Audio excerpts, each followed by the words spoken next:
Hey there, welcome back to another video. This time around, it is my epic rant on the 2006 remake, The Omen. I am not kidding you when I say that this is one of the worst remakes ever. It really is that abhorrently awful. I hated this fucking movie. Remakes to me are only useful if the remake adds something new to the original concept and it stands on its own.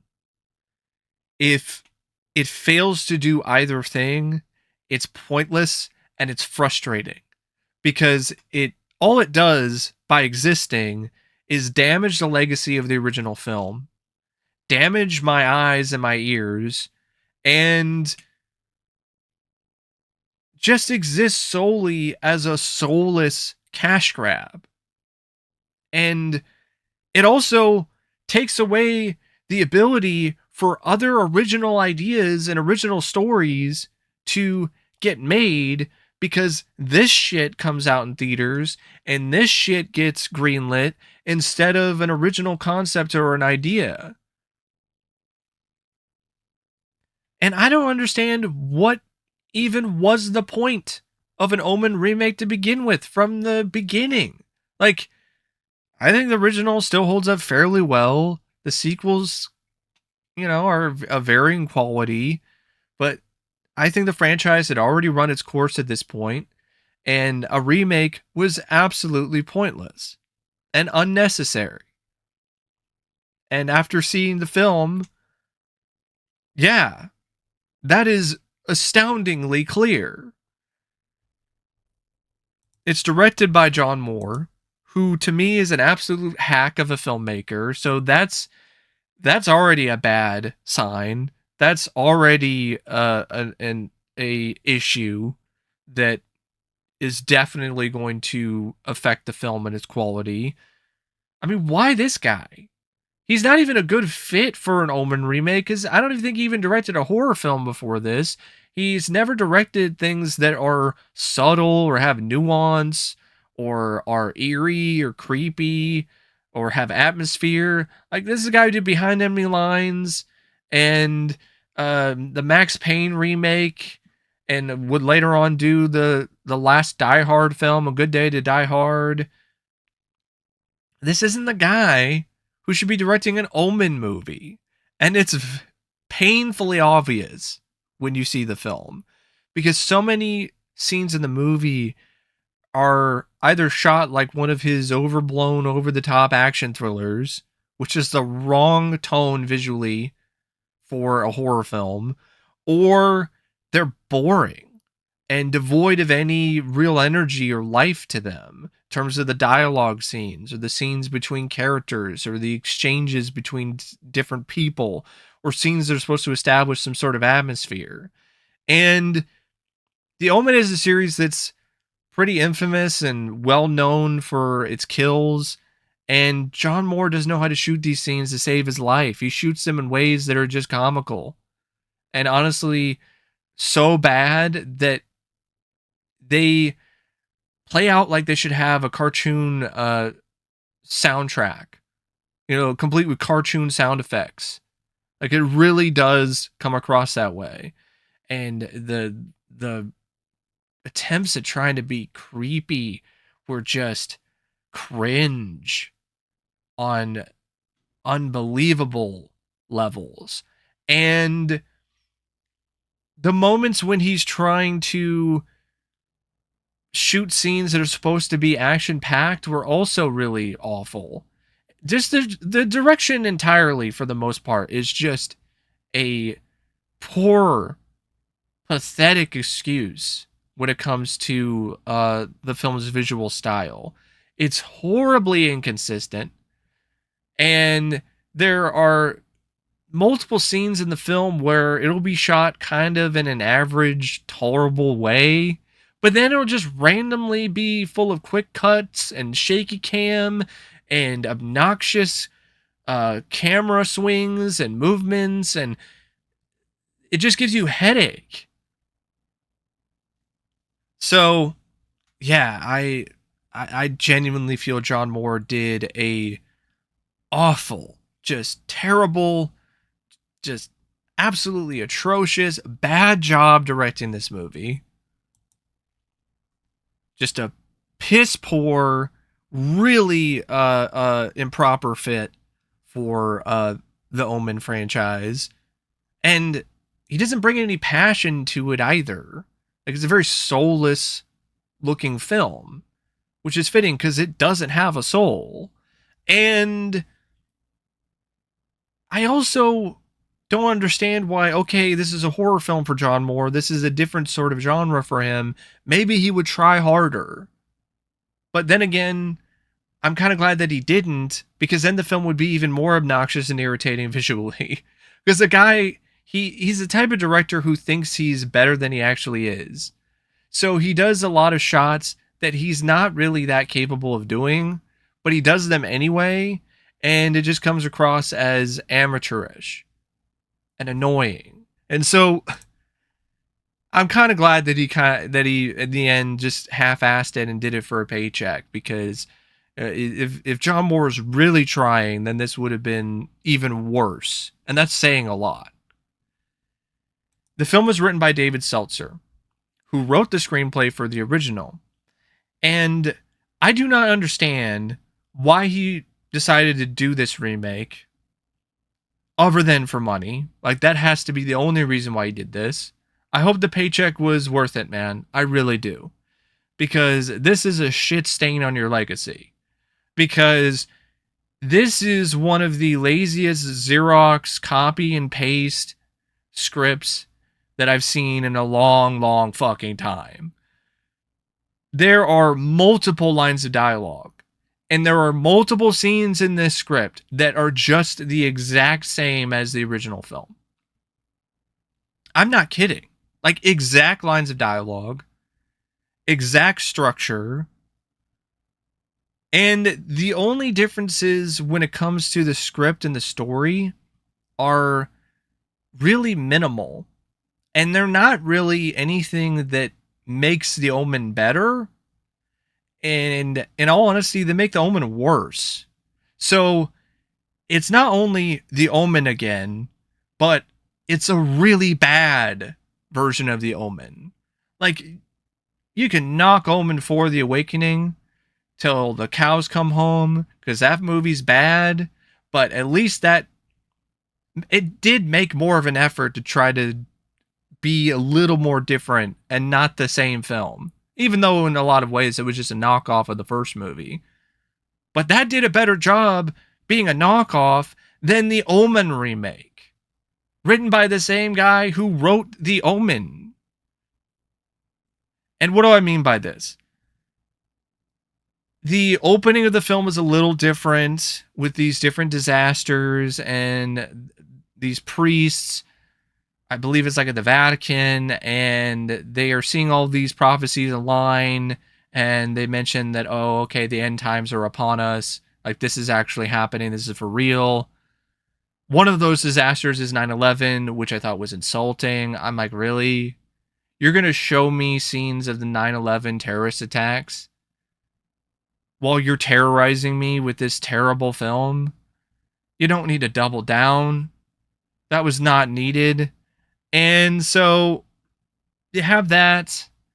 And then there's a little bit of a difference involving the American ambassador for Britain in terms of how he gets dispatched. He gets dispatched by getting his limo blown up early on in the film. But the way that Damien is adopted is exactly the same. It's the same thing where the wife gives birth, but they say that the baby didn't live, and Thorne is then given the option to adopt this kid, this baby. It's considered a miracle. You get a montage of them raising the kid. There's even a scene where you have the kid with the mom, and the kid disappears, and the mom is frantic trying to find the kid, and then the kid reappears and goes boo, scares her. the same thing as the original. I don't remember if Damien said boo, though, in the original. I'm not 100% sure. Because if he didn't, then that's just a really bad addition, because it just makes the kid come across like a incredible little shit. Like, ho ho ho, boo, mommy, haha, you thought I was dead. It's like, God. I'll say that David Seltzer did a better job making me hate the kid. I didn't, and I don't think that's necessarily a good thing. And you have the same stuff where the kid is acting weird. He goes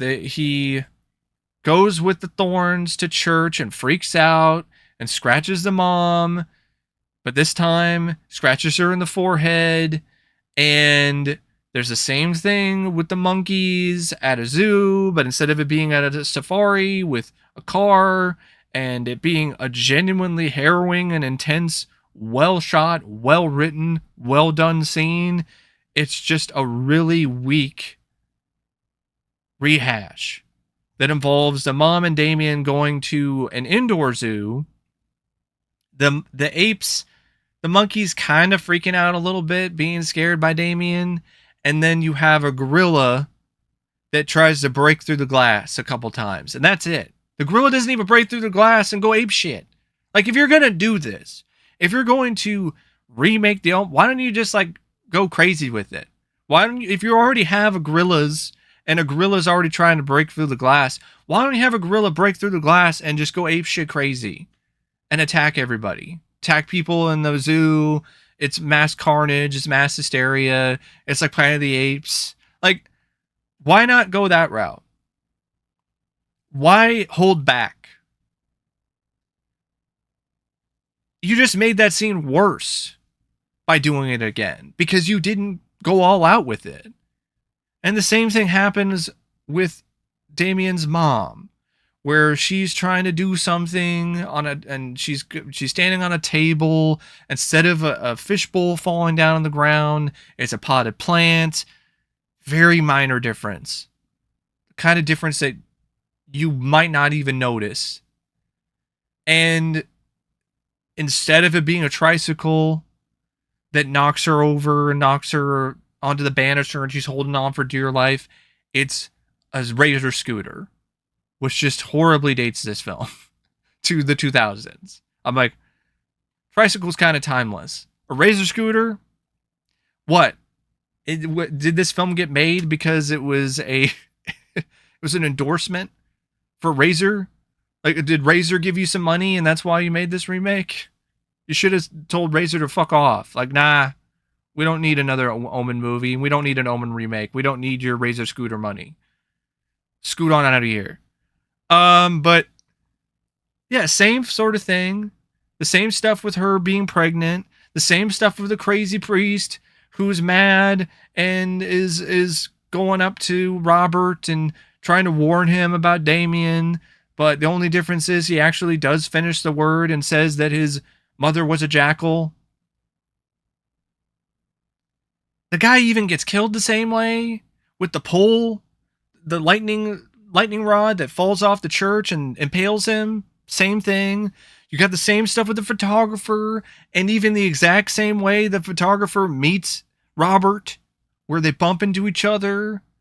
And then you have the same stuff with the photographer and him looking at the photos and seeing the signs of how these people are going to die early on, including himself later, when they're investigating the mystery behind Damien and his birth and the priest who got impaled and what was going on with him. They go to the guy's apartment. It's still the same thing with all the Bible pages all over the place and glued on the walls.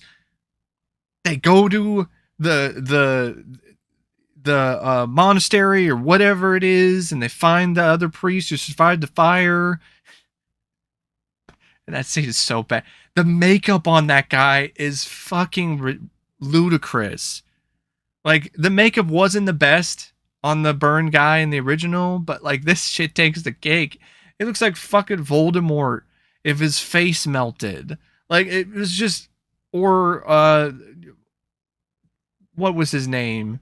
Oh yeah, Cropsy. He looks like a fucking Cropsy from The Burning. I was like, what is this? This is terrible. And the guy still carves servette with the piece of charcoal, and they go to the grave.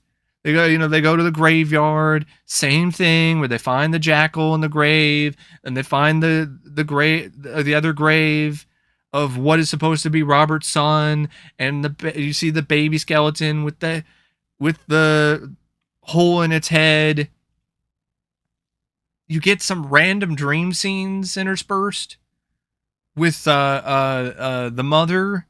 She has these weird dream scenes where she sees Damien wearing masks and sees weird people in robes with animal skull masks. And there was a scene I think she dreams of where she slit her wrists in a bathtub. They don't add anything to the movie other than more annoyance and an extra reason to have a splitting headache. I mean, or to laugh at the movie, which is not good. When you're laughing at a horror film, that's bad, especially when it's not supposed to be a comedy. Like these dream scenes where the fucking mother, Catherine, she sees Damien and he's wearing this mask. I'm like, did you steal that mask from Jim Carrey in The Mask? What the hell is this? Did you steal this from Loki? Like, what is this laughable looking thing? And then later on, like, she has this dream where she sees this devil priest of some kind, and the guy's hamming it up. The actor playing this guy is hamming it up to extreme levels. The point where he's actually rubbing his hands together and grinning maniacally, like just fucking bold Voldemort looking douchebag over here, and he drops a dead baby. And the way that it's done, it's comedy. It's pure comedy. And the film even ends the same way. Like, you have the stuff with the photographer and Robert Thorne going to Megiddo, meeting with Bugenhagen. Bugenhagen gives him the knives. Robert doesn't want to do it because he doesn't want to kill a kid. The photographer's like, I'll do it. Set of glass, a sheet of glass cutting his head off. It's like a metal thing, decorative thing that's on the side of a wall. And a hammer falls, and a screw comes loose, and it flips, and then it cuts his head off. It was so complicated and complex in terms of how things happened that it was cartoon logic. I was like, is this Looney Tunes or is this Omen? Like, what is this? And then you get to the same thing with Robert fending off Miss Baylock. That's also the same. Oh, I forgot about, of course, It's All For You, Damien. That's all the same too. Earlier on in the movie where the nanny, the housekeeper, hangs herself. The only difference is she loses a shoe. That's it. The shoe falls off and it dramatically crashes onto the table down below. That's the only difference at all when it comes to that scene. Miss Baylock, I will give the writer this. He did make this character more questionable in terms of whether or not she really was evil from the beginning. So he definitely approached that character, I think, the way he initially intended to in the original, until the actress was brought on board to play Miss Baylock, just decided, nah, I'm not going to do that. So I will give the screenwriter a little credit for that, but it's not enough to save this script, this damned screenplay. And yeah, Robert then, after he fends off Miss Baylock, he gets the kid, gets Damien, and of course before that he sees the 666 on his scalp, and grabs the kid, takes him to the church, tries to kill him, gets shot. Same ending shot with the president and Damien smiling and turning towards the camera at the funeral of the Thorns, and that's it. End of movie. I'm like, wow, what an exercise in pointlessness and tedium. And Richard Roper, what in the fuck, dude? Like, Richard Roper is a guy I normally respect and for the most part kind of agree with.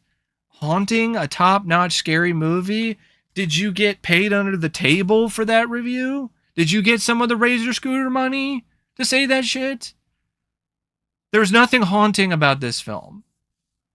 I guess maybe how horrible it is. It's a film that will haunt me for the rest of my days because of how fucking bad it is. This is an odious movie. It really is. It's an odious film. And the casting was a disaster.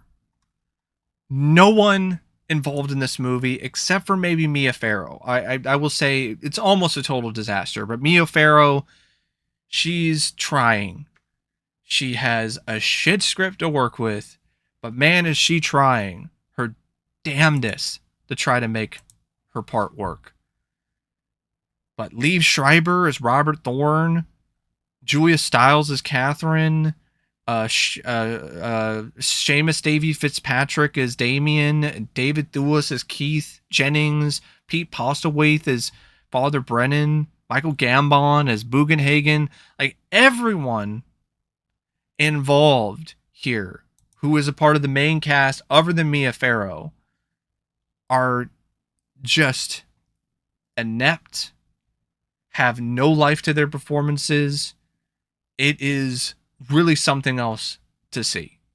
And I swear, I think there was something in the casting call to hire people who can imitate the original cast members of the Omen, because it is really quite a startling revelation when you watch this movie, because it really does seem like all of these actors, Liev Schreiber and David Thewlis and Pete Postlethwaite in particular, are all just trying to imitate the people who played those characters in the first movie, which just adds another layer of pointlessness, another layer of putridness to this remake. And Liev Schreiber, you're no Gregory Peck. I don't even understand why you're even trying to act like Gregory Peck. Be your own Robert Thorne. Why are you just trying to be Gregory Peck? You can't do it. And his performance is just so emotionless. I'm like, was he auditioning for Mr. Robot? Like, what is this? Is he playing an android? Like, it's just bad. And the times where he tries to show emotion, it's equally as bad, because it just comes across as just painfully forced. So there'll be scenes where he'll get a revelation. Oh, Mr. Thorne, your son, he died in labor.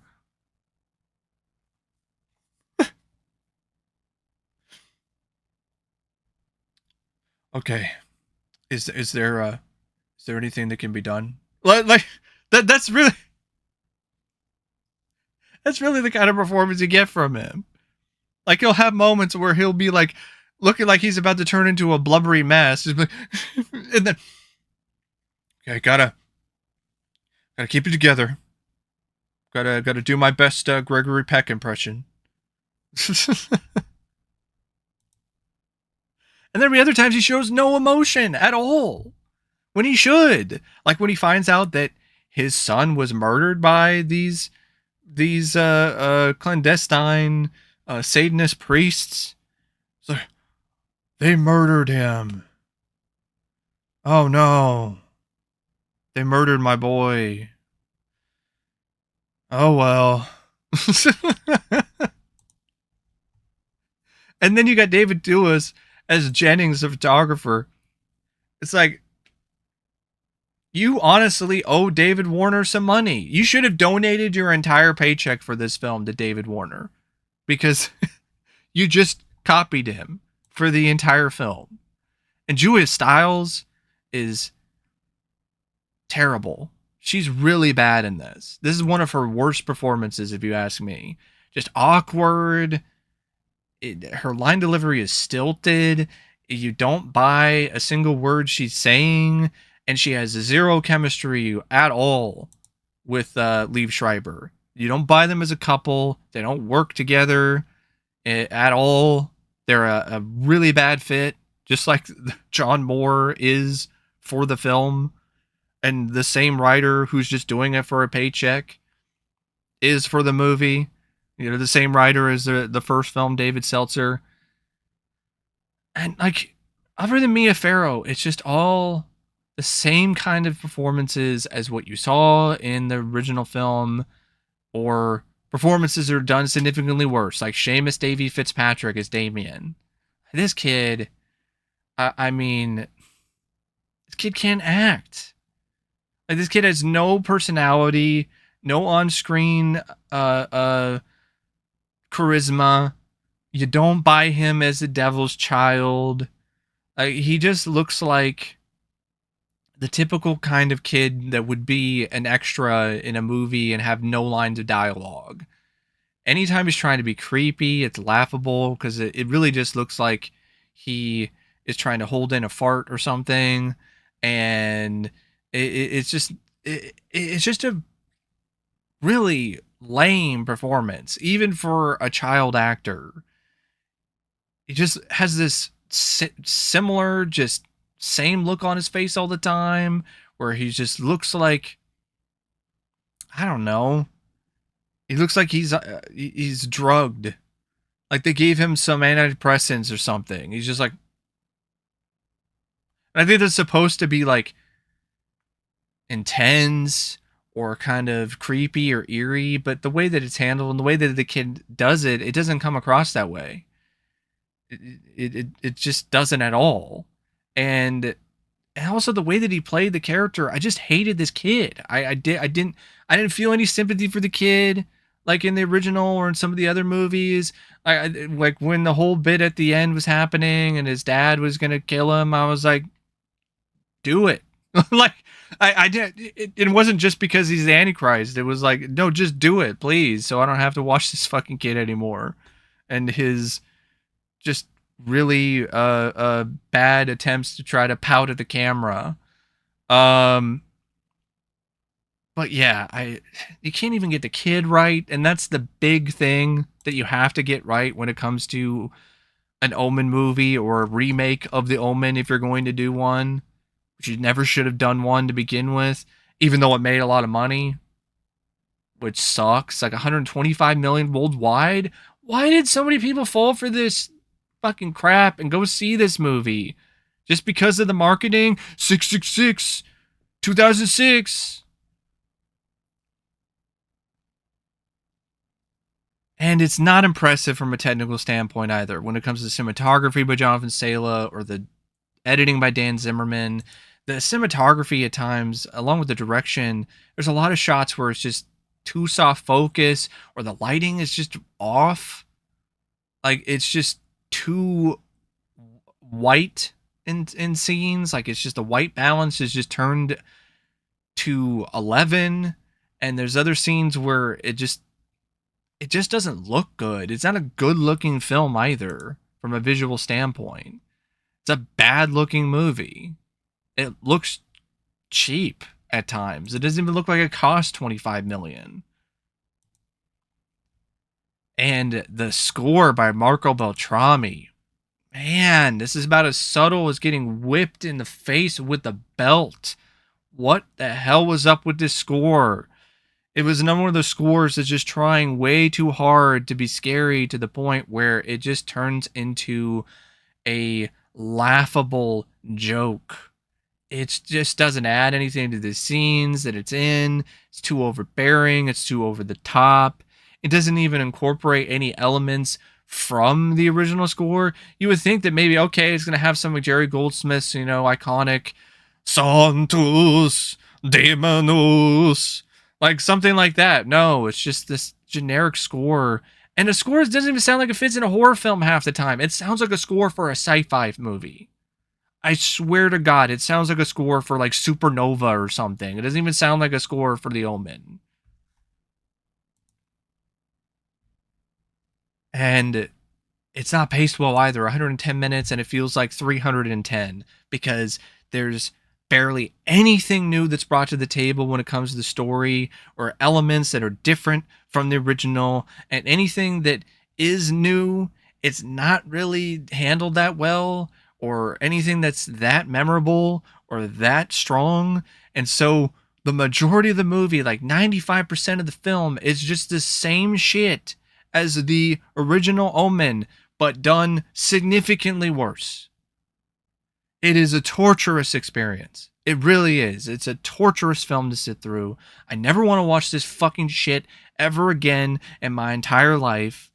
This is the kind of film that I hate exists because there's no point to it whatsoever, other than to inflict pain upon anyone that decides to watch this fucking garbage. So anyway, thank you for watching my review and my rant on this hellish, odious abomination of celluloid. And as always, thanks for watching. And until next time, I'll see you later. See ya.